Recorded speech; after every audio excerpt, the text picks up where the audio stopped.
Well, hello. So I just thought I'd share with you a really nice little Christmas gift that I got off some family friends. They bought me a little handlebar clock to go on the Kawasaki, and it came in this little box. It's got everything you need in there.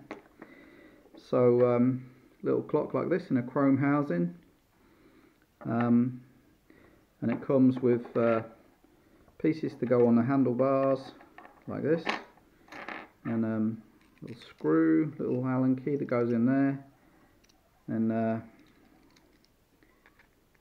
fits together like that.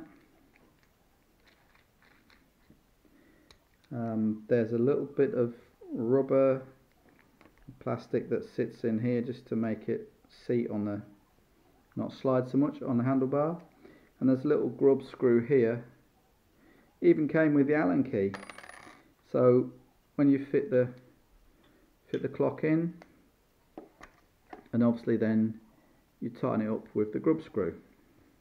What I noticed was that the clock actually is a tiny bit oversized for the housing. I can see it moving around there, and I figured when you tightened it up you would push the clock up slightly, very slightly, I mean tiny amount, but off center.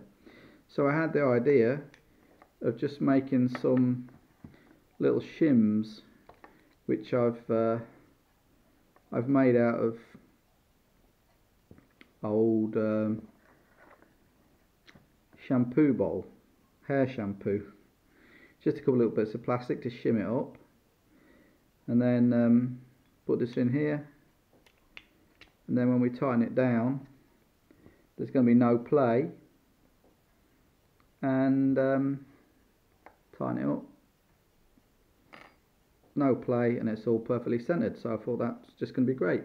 And then I had another little thought, which is a tiny little bit of gasket sealant. So the thought that I've got when I come to put it together is just to put a tiny little bit of gasket sealant around there, just a tiny smear, just to sort of try and make it that little bit more weatherproof. I mean, the whole thing's weatherproof, I'm sure, anyway, but just to sort of seal it up like that with these little sort of shims inside, and should look great. So there it is, and that's going to go on the old Kawasaki. Looking forward to doing it, and I'll show you when it's all finished on the handlebars.